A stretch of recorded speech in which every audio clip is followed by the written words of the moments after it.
Israel ने पाकिस्तान के LPG tanker से लदे जहाज पर भयानक हमला किया है। इजराइल के हमले के बाद पाकिस्तान ने ओमान और सऊदी अरब से मदद की गुहार लगाई है। तो वहीं ग्लोबल समुद्र फ्लोटिला मिशन के 50 जहाजों को इजराइल ने गाजा पहुंचाने से पहले रोक दिया है। गाजा में मानवीय मदद के मिशन पर निकले कई नामचीन लोगों में हमास के एजेंट्स की इजराइल जांच कर रहा है, जिससे भड़के तुर्की ने इजराइल पर निशाना साध दिया है। नेतन्याहू का ऐलान, गाजा से भागो नहीं तो मरो। गाजा बनेगा 21 लाख लाशों का कब्रिस्तान।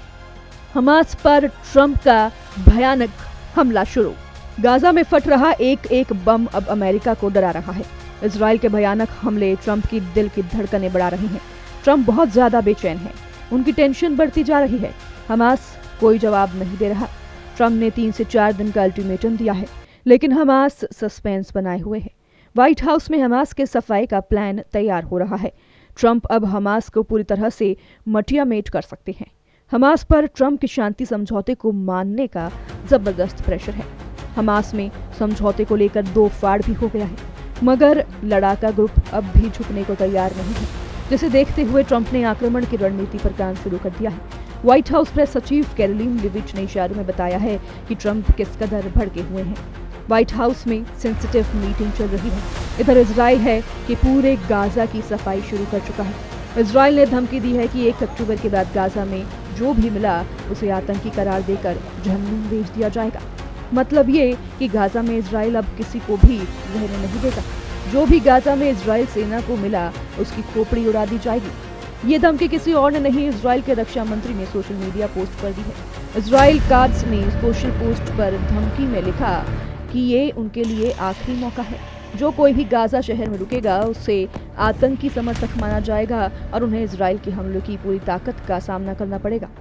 पीएम नेतन्याहू अपनी कही हर बात को सच साबित करते जा रहे हैं। गाजा में मानवीय सहायता ले जा रहे जहाजों पर धावा बोलकर इजराइल ने कई देशों में हड़कंप मचा दिया है।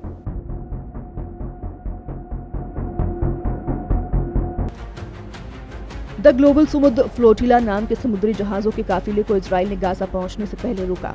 50 छोटे जहाजों सवार 500 नामचीन लोगों को गाजा तट से लगभग 70 समुद्री मील दूर रोक लिया गया। ग्लोबल समुद्र फ्लोटिला में स्वीडन की जलवायु कार्यकर्ता ग्रेटा थनबर्ग के साथ 45 राजनेता भी हैं। इनमें एक पाकिस्तान के पूर्व सांसद मुश्ताक अहमद खान को इजराइल नेवी ने गिरफ्तार भी कर लिया है। पाकिस्तान के पूर्व सीनेटर की गिरफ्तारी हमास से कनेक्शन की वजह की गई है। इजराइल ने दावा किया है कि गाजा पट्टी से उनके हाथों में ऐसे कई दस्तावेज मिले हैं जिनसे पता चलता है जहाजों से आने वाले कई लोगों के हमास से सीधे संबंध हैं। इजराइल ऐसे लोगों की जांच कर रहा है। फिलहाल पता नहीं चल पाया है कि क्या पाकिस्तान सेनेटर के हमास से संबंध हैं या नहीं, लेकिन उनकी जांच की जा रही है। इतना ही नहीं, पाकिस्तान न्यूज आउटलेट ट्रिब्यून की रिपोर्ट के मुताबिक इजराइल ने पाकिस्तानी जहाज पर हमला भी किया। जहाज जब लाल सागर में था तब ये हमला हुआ। पाकिस्तानी चालक दल वाले एलपीजी टैंकर से लदे जहाज पर भयानक हमले की पुष्टि पाकिस्तान ने भी की है। हालांकि इजराइल के हमले के बाद हूती लड़ाकों ने जहाज पर कंट्रोल कर लिया। पाकिस्तान ने इजराइल के हमले के बाद सऊदी अरब और ओमान जैसे देशों से मदद भी मांगी। पाकिस्तान ने जब से गाजा में इजराइल के खिलाफ बयानबाजी शुरू की है वो निशाने पर आ गया है। पाकिस्तान की तरह तुर्की को भी नेतन्याहू जल्द सबक सिखा सकते हैं। तुर्की ने इजराइल के एक्शन का जबरदस्त विरोध किया है। तुर्की ने फ्लोटिला को रोकने को आतंकी करतूत करार दिया है। ग्लोबल समुद्र फ्लोटिला मिशन में तुर्की के कई नागरिक हैं जिनकी रिहाई को लेकर तुर्की में प्रदर्शन भी हो रहे हैं। उधर इस्तांबुल के प्रदर्शनकारियों का कहना है कि आम लोगों को, जिनमें तुर्की के 9 नागरिकों को ले जा रहे इन जहाजों को गैर कानूनी तरीके से रोका जा रहा है। इसका विरोध करने के लिए हम कई नागरिक समाज संगठनों के साथ यहाँ हैं। इजराइल की ये कार्रवाई पूरी तरह से गलत है। यहाँ पर ऐसे और मुद्दे हैं जिन मुद्दों पर हम यहाँ सबसे अधिक चर्चा करना चाहते हैं। उनमें से एक इस मुद्दे के प्रति इस्लामी देशों के नेताओं द्वारा दिखाई गई उदासीनता है। प्रेसिडेंट एर्दोआन ने 1 अक्टूबर को इजराइल को धमकी दी थी, जिसके बाद इजराइल ने फ्लोटिला जहाज से गाजा जा रहे तुर्की के लोगों की गर्दन दबोच ली। तुर्की इजराइल में युद्ध के कई मोर्चे एक साथ खुल सकते हैं। पहला मोर्चा सीरिया है, जहां इजराइल के कब्जे पर तुर्की चिढ़ा बैठा है। दूसरा मोर्चा गाजा है, जहां एर्दोआन इजराइल की सभी बातों पर सबसे जबरदस्त विरोध कर रहे हैं। अब तीसरा मोर्चा समुद्री अखाड़े में खुल गया है, जहां तुर्की के नागरिकों को ही इजराइल ने दबोच रखा है। इजराइल से टकराने से पहले एर्दोआन ट्रंप को पूरी तरह से अपने साथ रखने की कोशिश भी कर रही है। तुर्की ने ईरान पर एक्शन लेकर ट्रंप को खुश कर दिया है। तुर्की ने ईरान के कई बड़े ऊर्जा, बैंकिंग, शिपिंग और रिसर्च सेक्टर के संगठनों को ब्लैकलिस्ट किया है। इनमें ईरान की एटॉमिक एनर्जी ऑर्गेनाइजेशन, बैंक सोपहा और यूरेनियम कन्वर्जन और न्यूक्लियर फ्यूल प्रोडक्शन से जुड़ी कंपनियां शामिल हैं। इसके अलावा Isfahan nuclear fuel research and production centre, Isfahan nuclear technology centre, first east export bank, Irano Hind shipping company, Tamas company पर भी तुर्की ने बैन लगा दिया है। एर्दोआन की बारूदी चाल का ईरान क्या जवाब देगा, ये वक्त बताएगा, मगर ये ट्रंप के मन मुताबिक बात हुई है।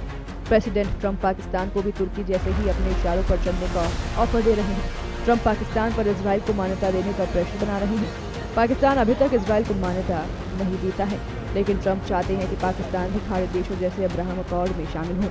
हालांकि पाकिस्तानी जनरल असीम मुनीर और शहबाज शरीफ के लिए आत्मघाती कदम हो सकता है। पाकिस्तान के सभी आतंकी गुट और कट्टर मौलाना इजराइल के कट्टर दुश्मन हैं, जो किसी भी कीमत पर इजराइल को मान्यता देने के लिए खिलाफ हैं।